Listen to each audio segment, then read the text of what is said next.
Hello there everyone, welcome back to another video about the One Piece card game. Today I am going to be doing a deck profile for Bob Smoochie, Rob Gucci. Embarrassingly, I have not got an alt art leader because we managed to dodge it in our cases and it is still in the mail, but I wanted to get this video out, do my deck profile because I'm really excited about this deck. I think it's really fun and I've been having a great time playing it.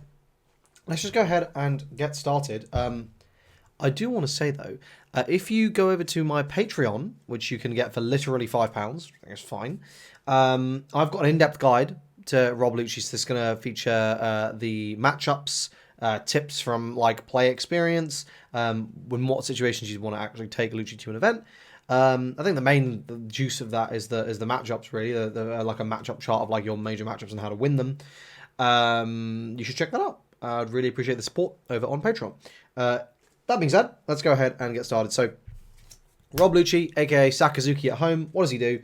When attacking, you trash 2 cards on top of your deck to give one of your opponent's characters -1 cost during the turn. So, you have that Sakazuki leader effect, but you're also filling your trash while you do so. Is that worth losing out on the filter every turn? No. But, you know, you are 5 life, and there is something to be said for being a 5 life leader in black. So, I'm going to start off with the events and stages because I am playing 1, 2, 3, 4 copies of Enni's Lobby. Did you know this card is not searchable? I find that absolutely insane. But anyway, give us some time perhaps when we get a world government deck. So, this card is ridiculous. It's a 2-cost stage that says tap it. If your leader's type includes CP, give up to 1 of your opponent's characters -2 cost during the turn. The trigger plays it. So, very rarely will you get that sensational feeling of going, play Ennies. Rare does that happen, but when it does, I'm sure it will feel fantastic. It hasn't happened to me just yet.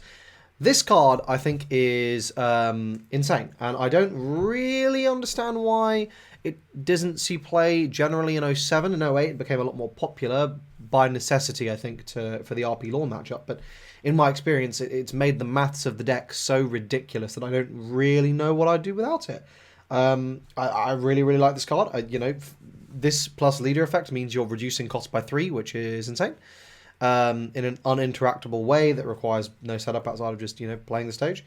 You don't always want to play it like turn 1 or something, because you do, going second, you tend to want to actually fill your drop a bit. But yeah, I mean, I'm very high on this card, and you could play this deck without it. I personally wouldn't, but you could.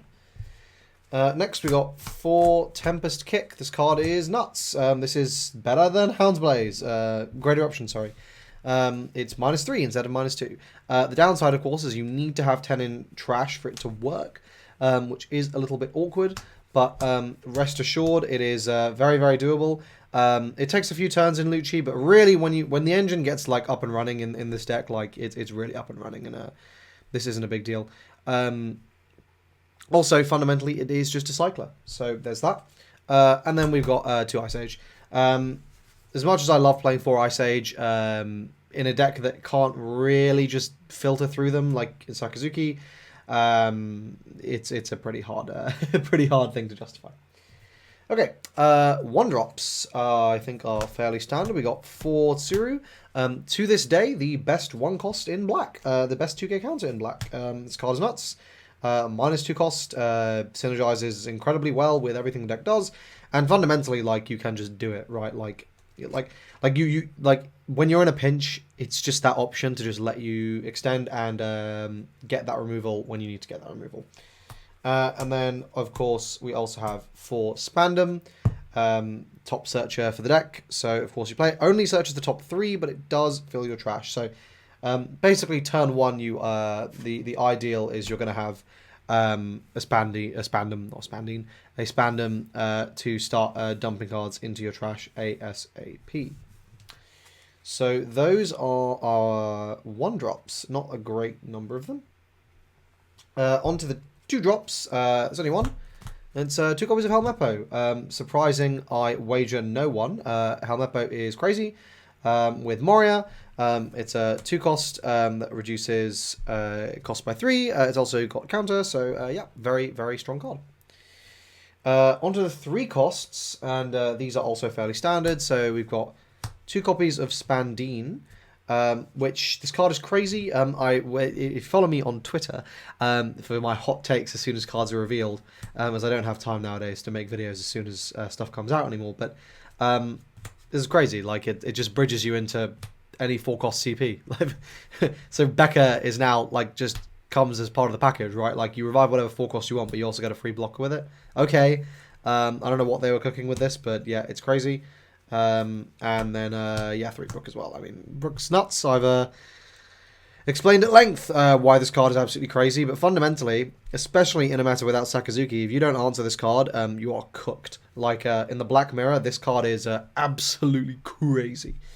And yeah, Spandine is obviously ridiculous. On to the 4-drops, and like usual in black, there's quite a few of them. Don't make fun of me. I will be picking up another good alt. 4 copies of Caulifla.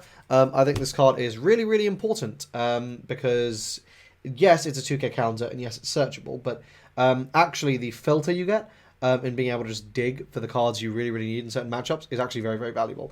Yeah, super good, and obviously you can get it back off Rebecca. 4 copies of CP0 Lucci. This card's no crazy. It's been meta staple since OP07, and doesn't look like it's going anywhere anytime soon. I guess we'll put the leader here, so that's nice and easy. And then last 4-drop is 4 copies of Rebecca. This card's nuts. This card's absolutely nuts. Remains an absolute staple, and in this deck is the best it will ever be, basically, because you get to bring it back and then just go into a Spandine and then just go into a Rob Lucci. Cool. That's pretty nice. Yeah, can't think of a reason why that would be overpowered. For 5-drops, we've got 3 copies of Kaku. This card's very good. In this deck, it snipes 4s. That's it. Of course, with a Helmeppo or a Tempest Kick, it snipes 7s. With an Ice Age, it snipes 9s. So, yeah, very, very good. Very, very good card. So I've sold my Manga Sabos, and the replacements are in the mail. So this is 5-cost Sabo. Please don't make too much fun of me in the comments. Pretend there's a lovely Photoshop over here, which I'm sure I'll be bothered to do. Yeah, it's Sabo. We all know this card is functionally the only reason black is playable. Next, we got our obvious inclusion. We got 4 copies of 8-cost Moria. I mean, I don't think I need to explain why this is so crazy, but in particular, in this deck, you go Moria, you revive Helmeppo, and you revive Rebecca. You resolve Helmeppo, you resolve Rebecca, you bring out Spandine, you resolve Spandine, you bring out Rob Lucci. You just got 5 cards on the board for 8 Don, and you got a total of, what, 15, 18, 20,000 power, and a blocker for 8 Don. That seems quite good to me. I don't know if that's a hot take, but I don't think it is. Then we've got a new card. 2 copies of Sabo. I love this artwork. This, like, I got a glaze for a second here. This, if you can see, this might be one of my favorite alt arts they've ever done. It looks so clean. You can't really see it with the glare there. But the texture on it is absolutely amazing. And the card's crazy. It's really, really good. So yeah, this card's very, very strong. And finally, for a further little bit of spice, we got 2 copies of 8-cost Isho. Just to round out that top end. You could make this to see if you wanted to. But I think Isho is very, very strong in the current metagame into certain decks. I really like the discard 2 to just rip certain cards out of your opponent's hand. And my favourite part about this deck is if you sit and you look at it, there are actually only 12 cards that aren't an alt art. 13 if you count the leader, but I've got that in the mail. And I've got to say, that is the best reason to play this deck ever. It is so shiny. It feels so good to play. It's so shiny. I like it so much. So yeah, don't worry. The alt art Sabos are on the way. The alt art leaders on the way. I've not given up on my fully altered art Black Conquest. I don't know if I'm going to survive the premium booster coming out, and then 009 either. I mean, 2 new black leaders. I'm cooked. Especially since I'll probably need purple stuff for Luffy. But anyway, thanks for watching. Hope you guys found this video useful. If you did, you should like, subscribe to the channel. Check out my guide to this deck over on Patreon. I think you'll find it very, very useful. Very, very helpful. I've done a bunch of testing for this deck. I really, really like it. I think it's really good. Obviously, looking at 08, it is the only deck that basically comes close to competing with RP Law. And that required a long time to get to that point, but it can do it. So, you know, it's a safe deck to choose, assuming they don't, like, hit it on that ban list that's coming up. But, yeah, deck cooks.